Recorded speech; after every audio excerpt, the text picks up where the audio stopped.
Hey baby, I'm home. I'm home from the bar with the boys. I didn't have that many though, I swear. So you're hungover. Same.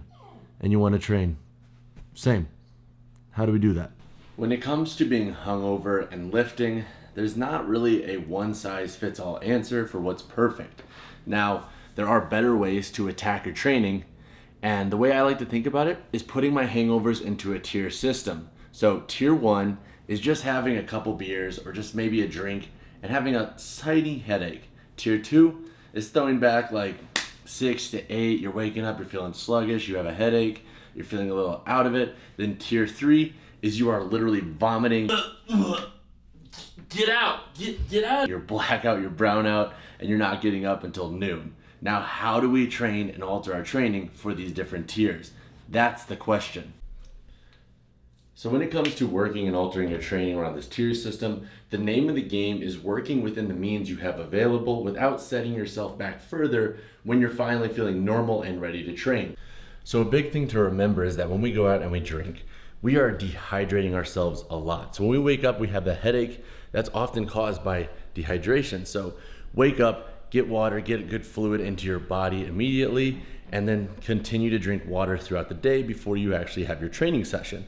Another thing to consider is that our motor patterns are gonna be absolute crap. Especially if we drink a lot, our nervous system is taking a big hit. So we're not gonna feel as sharp, we're not gonna be as reactive and so forth. And that can impact training. So when you take these things into account, it kind of builds us a framework for structuring workouts based on the tier of hangover we are in. All right, so 2 things before we dive into the content of this video.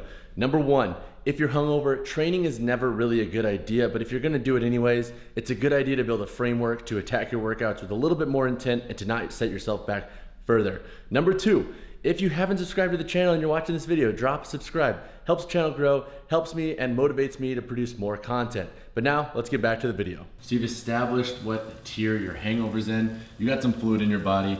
We're not going to train just yet. It's always a good idea to have a small meal, especially like a lighter balanced meal before training, just because if we're already fatigued and we're already in a deficit, we want to have some baseline fuel before we go train. Waking up hungover, dehydrated, and not putting anything into your body when it comes to nutrients, probably not the best idea.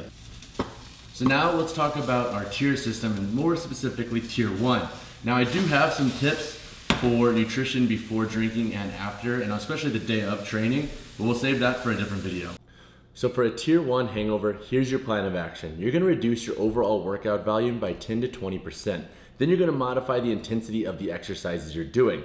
So there's no need to swap out a barbell back squat for a different movement here, but it's probably a good idea to bring back the intensity. So in practice, if you're working over 85% of your 1 rep max, it's probably a good idea to bring that down to like the 65 to 75 or even 80% of your 1 rep max range. Why is this? Well, in high demanding exercises such as the back squat or other compound movements, why do we want to go and attack those with high intensities when our nervous system is already in a deficit, we're already feeling fatigued, and so forth? It doesn't make a whole lot of sense. So bring back your intensity a little bit. When it comes to doing plyometric exercises, Olympic weightlifting movements, it might be a good idea just to skip those altogether and have more of a bodybuilding focused day or a hypertrophy day. At the end of the day, we do not want to try to pursue big lifts that are high neural demanding when we are in a deficit. If our motor patterns are not firing, if we're not as reactive as we normally would, our performance is going to suffer. That's just what it is. It can be expected. You're not an anomaly because you have an off day when you're hungover and you're doing these high neural demanding exercises. So for a tier 1 hangover, that's how I recommend structuring your workout. You don't need to change everything. However, dropping your volume a little bit and scaling your intensity and some very high neural demanding exercises might be a good bet. So for a tier 2 hangover, we have to be a lot more strategic with our training and being objective with ourselves. So full disclosure, if you plan on really pushing power and strength on this day when you're hungover, pump the brakes, push it to a different day when you feel fully ready and rest it. Now, if you're like myself and you like to get some movement in, some light exercise and just get the body moving, some blood flowing, and you're hungover, here's how I would say structure your workout if you're in the tier 2 hangover range. Number 1, drop your overall workout volume by like 40 to 50%. So do about half of what you plan to do. Something is better than nothing if you want to train. So don't think you have to go all out and push harder because you're tired. That is the last thing you want to do. You're already in a deficit. So drop your overall workout volume.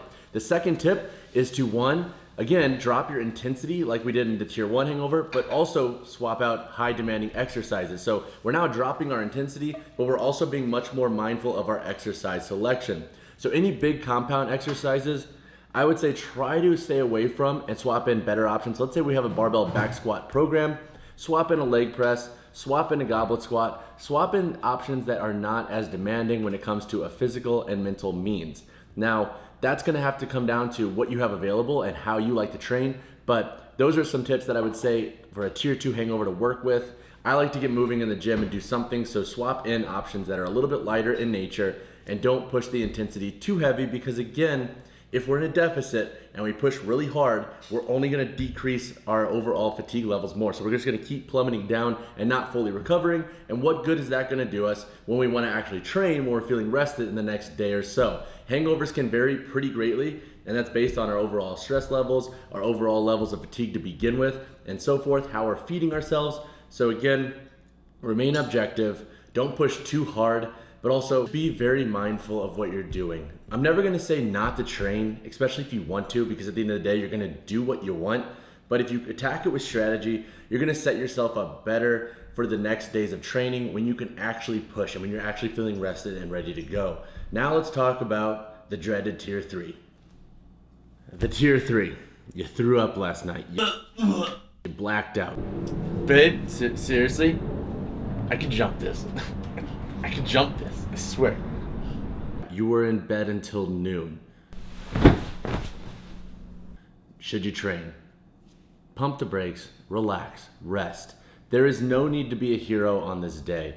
You have pushed your body into such a deficit that there's really no point of trying to exert extra energy and get anything out of it. Go for a light walk if you want, do some very light activity just to get moving, get the blood flowing. But on a tier 3, if you want to train, do it, but I would highly recommend just relaxing, taking it easy, eating well, drinking a lot of water, and getting ready for your next day. Use that rest day as motivation to attack your next day. At the end of the day, you're already hungover. You might as well ride it out, recover, and attack the next training day. So when it comes to being hungover and training, there's really not a one-size-fits-all way to attack your training days. Hangovers vary a lot, and again, that's based on our stress levels, our fatigue levels, how we slept, what we drank, how much we drank, and so many other factors. So there's really not going to be a one-size-fits-all for you. However, if we build a framework for structuring our training accordingly, then we can attack our workouts with a little bit more intent based on what we have available to do so with. Now again, this video is not intended to say go train if you're hungover. No, it's intended for the folks who want to train and they are hungover. Do it strategically and don't be an ass and overdo it and put yourself into more of a deficit. And now, on that note, if you are in a dedicated strength or power mesocycle and you're pushing the upper echelon on what you're doing, or you're peaking for a powerlifting meet and so forth, just push the training day to the next day when you feel rested. There's no need to be a hero here. If you like this video, drop it a like, drop a subscribe down below. It helps the channel grow. Thank you so much.